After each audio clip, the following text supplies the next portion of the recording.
Saan po nanggaling itong mga sinasabi ninyo about her na siya ay bobo, siya ay sesementuhin ng muka? Si mama po yun. Naku mga Mima, eto na ngayon sinasabi ng nakakarami na baka magkakahantungan sa tulpo. Ay, eto na nga. Naku, eto na. Ang hirap ng ganito, no? Na kayo pa yung tumulong, someday, kayo pa yung magiging masama, no? Pero hindi ako basher ni Biancy. Pero syempre, no? Sa laki po ng pagbabago ng buhay nila, pamumuhay nila, dapat kung meron mang pagkakamali, ang Team Kalinga po, sila Kuya Bal, sila Kalinga Prab, dapat hindi na niya hinantong sa ganitong sitwasyon. Kasi unang-una, makakaya ng Team Kalinga to Total okay naman na ang kanilang pamumuhay, magiging okay na manahimik na lang sana or makipag-usap ng maayos, no? Pero bakit pa napunta sa ganitong sitwasyon? Sobrang nakakaya sa Team Kalingap ito.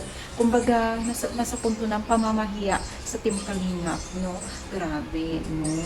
Na nakaka-stress sa part ng Team Kalingap ng ganito, na alam naman natin na dahil sa sponsor ay nagkaroon sila ng maraming pera or nakapagpagawa sila ng bahay, no? Pero isipin mo dahil din sa Team Kalingap, sila din yung way kung bakit nagkaroon sila ng iba't ibang klaseng blessing, no? Pero yung ganitong sitwasyon ay sobrang nakakahiya, no? At marami talagang mga netizens na ito nga yung isang komento nila dito na dapat nag-isip daw talaga itong si Biancy bago sila umantong sa ganitong sitwasyon or talagang pumunta pa sila sa ganitong media. No? Kasi alam naman natin nakilala ang Tulfo.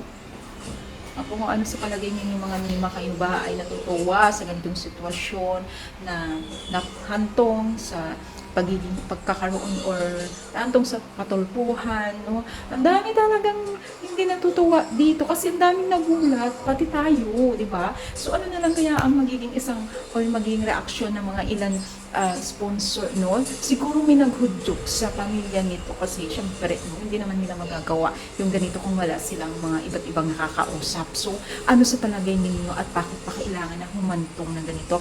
Meron ba talagang may mga naghudyok ba o meron ba silang mga malaking dahilan para ganitong ang Team Kalinga? Ako, Diyos ko, hindi ako makapag-komento ng kasi hindi ko talaga, first time sa Team Kalingap na meron nagpatulpo sa kanila ng ganito. Alam niyo yun, kung taga-supporters ka ng Team Kalingap, alam niyo na first time talaga, as in first time. So ano masasabi ng mga Mima?